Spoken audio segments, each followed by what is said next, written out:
parte de Puerto Rico.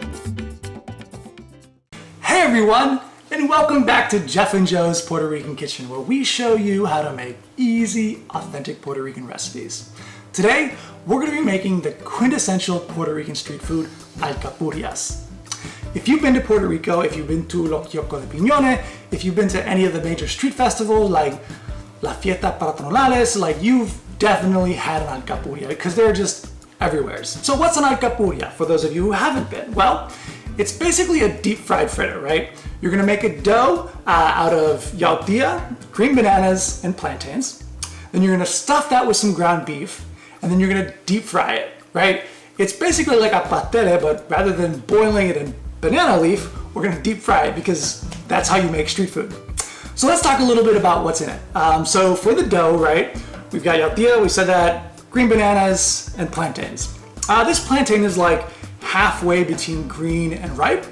I really like the ripe sweetness that it gives you, but if you go with a fully ripe plantain, there's too much sugar and it's gonna burn when you fry the dough and it get all black and a little bitter. So you want it in the middle. You can use a green plantain. Don't use a really ripe plantain. I would kind of shy you away from that. But yeah, so we're gonna grind that up, make it into a dough. We're gonna moisten the dough with some achiotte oil and some vegetable shortening, and then we're gonna season it with some adobo and some sazon. This sauce I made at home. I have a recipe. I'll show video in the link if you want to check it out. No artificial colorings, no MSG. It's really great. You can also use just the packets if you want, perfectly fine.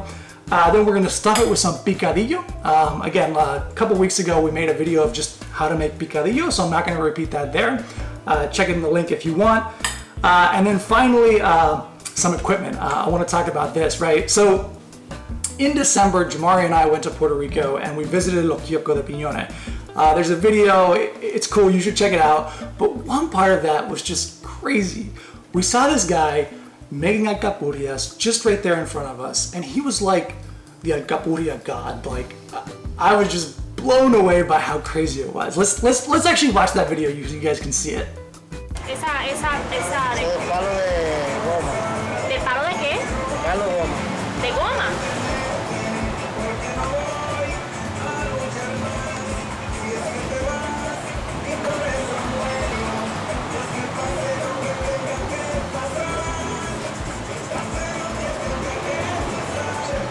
¿Ah? Entonces me dijo que la masa tiene yuca. Yuca, yautia. Y guineo.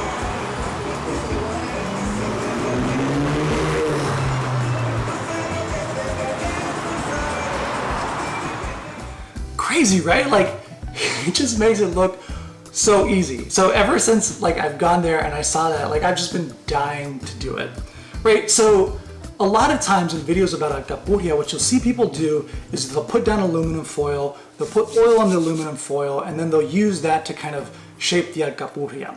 And that works, it's just a little bit cumbersome.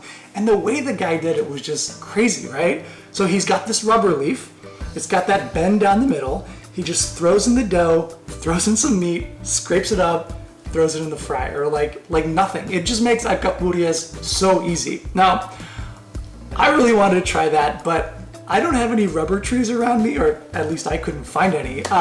So instead of a rubber tree leaf, I found that you could use a paper plate, right? So you got the paper plate, we're gonna fold it up and it'll kind of create that same shape.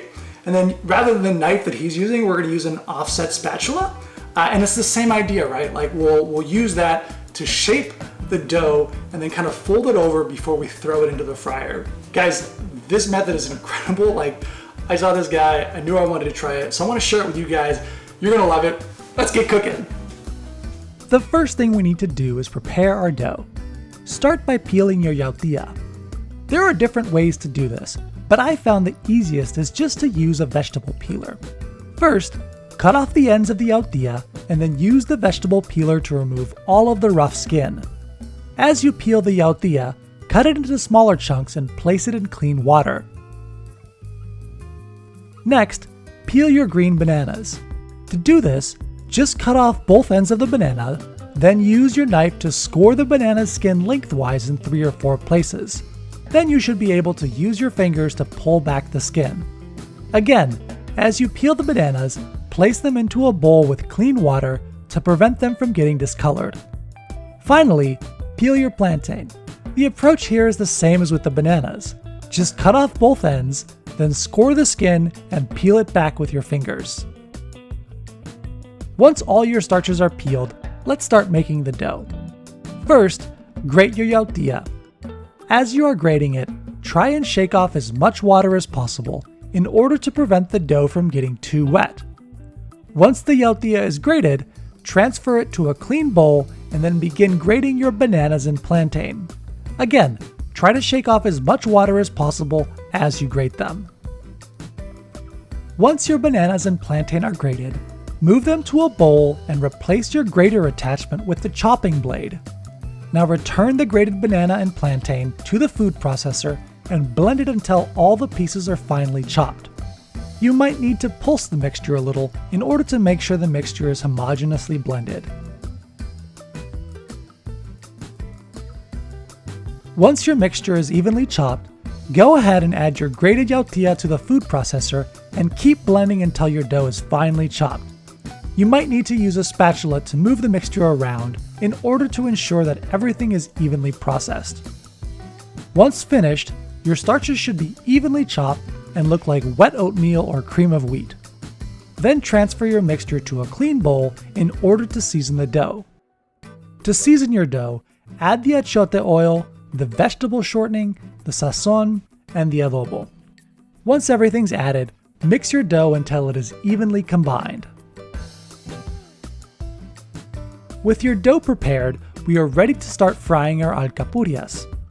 Turn your stove on to medium-high and add oil to a wide, heavy pan. The oil should be approximately 1 inch deep. Heat your oil until it's 325 degrees Fahrenheit. Once hot, you are ready to start shaping your alcapurrias. As I discussed in the intro, there are a couple ways to shape your alcapurrias, but I want to start by trying to imitate the gentleman we met at the Kioskos de Pinones.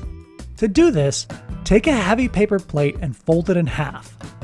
Then, using an offset spatula, add approximately 2/3 of a cup of dough to your plate and spread it out into a rough rectangle approximately 3 inches wide by 5 inches high.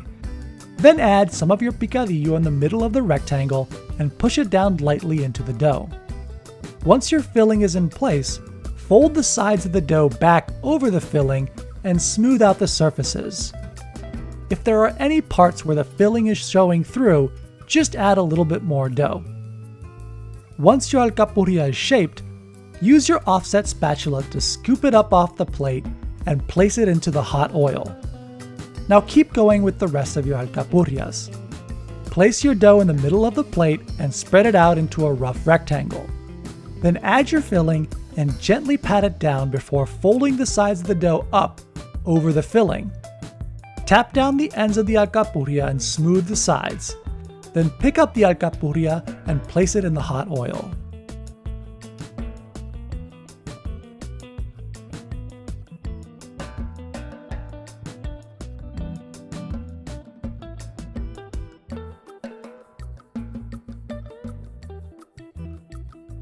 Keep adding alcapurrias to your oil until the pan is full. You don't want to crowd your alcapurrias, however, as you cook them, so leave plenty of space between them. Fry your alcapurrias until they are brown on all sides. Once cooked, take them out and place them on a rack to dry. I found that if you place them on paper towel, they don't stay crisp because the towel traps a lot of the moisture escaping from the alcapurria. Instead, I found that a drying rack on top of a cookie sheet works best, as it keeps the alcapurrias crispy while at the same time capturing any oil that drips off of them. Now, if you are less adventurous with an offset spatula, I'm also going to show you another way to shape your alcapurrias. Start by adding some oil to a piece of heavy aluminum foil. Then add your dough to the aluminum foil and spread it out into a rough rectangle. Once your dough is spread out, add your filling and fold up the edges of the aluminum foil, using the foil to fold the edges of the dough over the filling. Then use your spatula to finish sealing up the edges so you can't see any of the filling. You can also keep using the aluminum foil to shape the edges into a neat rectangle.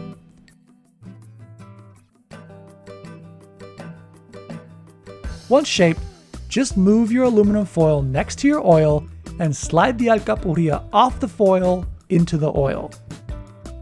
Whichever method you choose to use, go ahead and keep making your alcapurrias until you've used all of your dough and filling.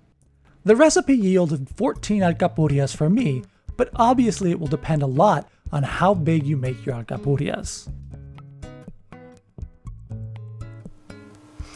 So there we go, guys. The alcapurrias are ready to eat, and I'm gonna dig in because I am super hungry.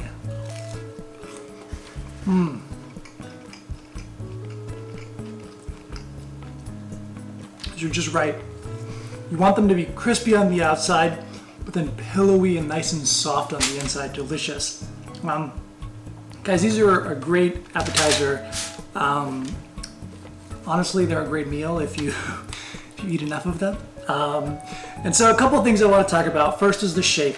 So we got the two shapes here, right? So this is the one that we made using the offset spatula versus the one here where we kind of rolled it in the aluminum foil. And you know, obviously they're different in shape. I think these ones are much more what I'm used to seeing when you buy them from a vendor, and probably again because most of them are doing like the guy we watched from Lo Kioskos de Pinones. But I think they'll taste about the same, right? That's all the same. I think in terms of taste, the important thing is to eat them while they're still hot, because the dough is so moist. If you let it sit for a while, it gets mongo. I can't think of the word in English. Soft, basically, real quick. And so you want to eat them pretty quickly, but don't burn yourself, obviously. You can also fill them with different things. Ground beef is certainly the most traditional, but I don't see why you couldn't do it with chicken or some type of vegetarian protein if you want. And then yeah, guys, that's what it was. Like I said, super easy. I was really excited to try the technique that I saw in Pinones. Obviously, it's a work in progress. I think it's a pretty tricky technique that I think with a little bit of practice we'll get better at it. Never like that guy though. That guy was just crazy. So hope you guys liked it. Hope you enjoyed the video. Please like the video below. Subscribe if you haven't already. Leave a comment. We'd love to hear from you. And we'll see you again next week for another episode of Jeff and Joe's Puerto Rican Kitchen.